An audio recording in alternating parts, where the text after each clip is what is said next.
Hi guys, I'm Jeff and you're watching Valley Fish, and today's going to be an update on this 20 gallon long that we've done quite a bit of work to. I'll jump over so you can see the tank a little better. So over the last month or so we've done some major trimming, some larger than normal water changes. We pulled out the corner filter. We've done quite a bit to these shrimp. Stirred up all the substrate, which is an active substrate. And everybody's doing really good. I got like 6 buried females. I haven't seen a buried female in months. So between the massive water changes, cleaning out their corner filler, which was way over a year old, so definitely probably I'm thinking that's what the cause was. But all I know is that I got shrimplets that are coming. I got shrimplets in the tank, and so the tank's on the rebound. And this pretty much has got crystal reds, a whole bunch of goldens. There's some blue bolt jeans in there. There's a little bit of everything. Just really fun tank. Kind of excited to see it come back. I was pretty sure it was a goner. So what we're going to do is do a feeding video for these guys. I'll take you outside and show you what I'm talking about. Alright, so we're outside. There's just a tip I want to pass along to you guys. I'm really just surprised of how many of us are really scared of adding leaves or wood to our aquariums. And so we just had a big rain shower the other day, so we're gonna come down and collect some leaves. Now it's normally not the greatest time of year to be collecting leaves, but I had a branch break off and all the leaves died, and they dried out and they just turned to good old crunchiness that we're gonna harvest. And since we got all them shrimplets that you're just about to see, because I think I'm gonna throw it in after this, we're gonna come up and get them.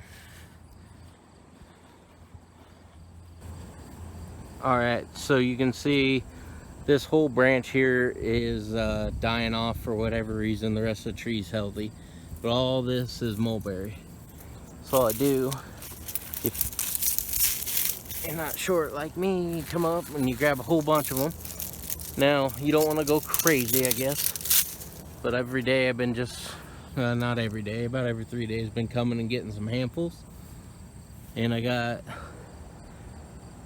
quite a bit, I think, until the next big windstorm comes. Okay, as I was saying, I think I got plenty until the next big windstorm. I'm still losing them. It's not that big a deal, because every fall I collect a whole bunch of leaves, and I do oak, and I do maple, and I do mulberry. That's pretty much about it. That's all I got really growing around here for me to harvest. But I always like the free, right after fresh rain. I do live on a gravel road, so you got to worry about like lime dust and stuff like that. But after a heavy rain, it sorry, got the hiccups. It does a really nice job cleaning everything up.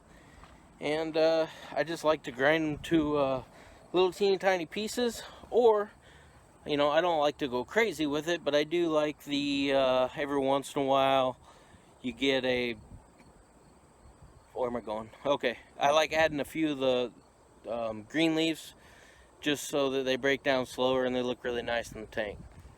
Sorry, just walking and talking and thinking, not doing all of them so good at the same time. But we're gonna go add these in now.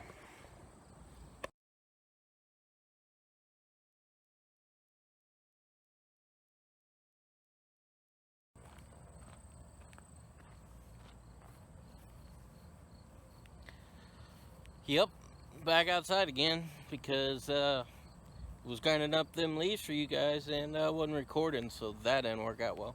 I'm gonna grab a few more just for the demonstration purposes, and we'll be back inside in just a second.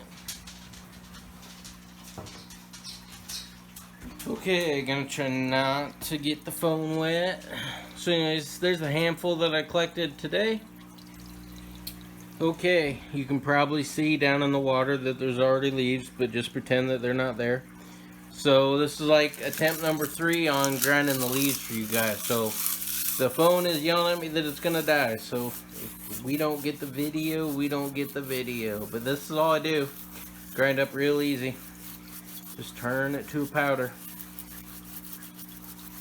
And since there's way more than I normally add, there you go. Got that step. Okay, just added all the ground up leaves. And they're going to get kicked around throughout the tank and be a really good food source for all them baby shrimp. So, just need to get in better practice continuing to do this. And then, yes, this will build up on the bottom of your aquarium. I think it looks really nice. But, also, what I really like doing is these ones here are maple. Little tree branches that were green as I do trimmings through the yard. I save them, and right after I cut them, I remove the bark. It comes off pretty easy. So, these have been floating for about 2 days, so they should be sunk by tomorrow. But back in this corner, I got a whole pile of them. You can see the white down there. They'll fall down there, and then the shrimp are always grazing on those. So, wood is really good. Between the two, I really don't think you can have one or the other. I think you need to do both. But you can see this is starting to turn into the cyclone. It looks pretty cool to me. There, a little stabler for you guys. Sorry. Just wanted to get you a little update. This tank is looking awesome after the trim. Should have got a little better video of it before, but this little tiger crip here is popping. I'm liking that. Looking cool. And then I sent my buddy Mark a bunch of plants, and it's just amazing that I'm getting crips growing where I never had crips growing before. Everything's just popping. So they ain't having to compete for the light. Everything's all trimmed up, looking good. Everything is looking pretty good.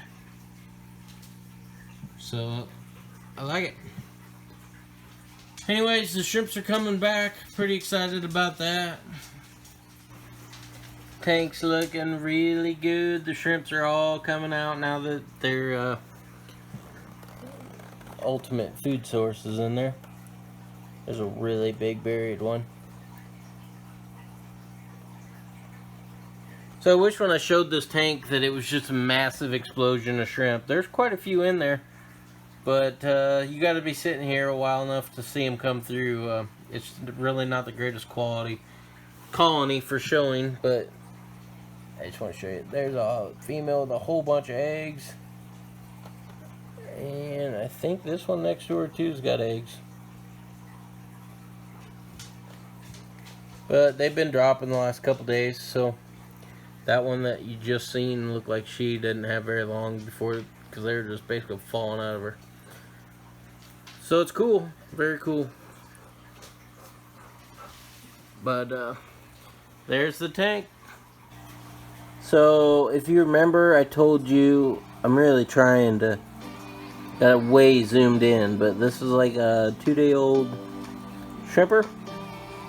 I told you I had a little bit of a mixture of genetics from this tank.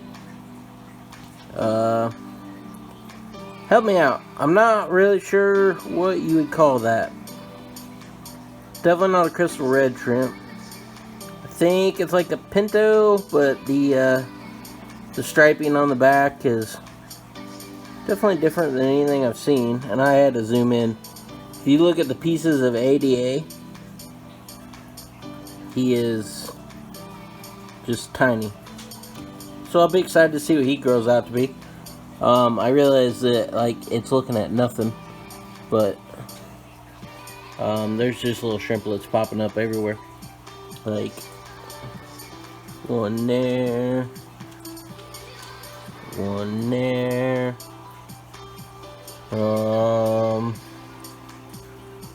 Just looking real quick. You know, obviously next to the red one, you seen that one.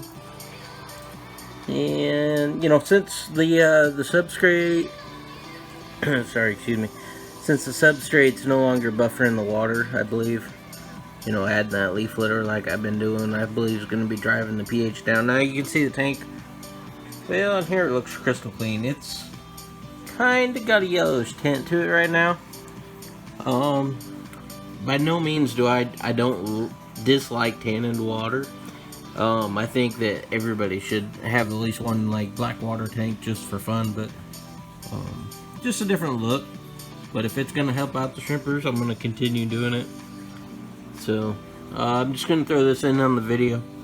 But I'm really excited to see what that guy's. Again, sorry for the shaggy, but we're basically looking at nothing. I believe that's a Pinto. I'll have to do a little research. And full gas. Alright, anyways. Man, I hope this comes out decent.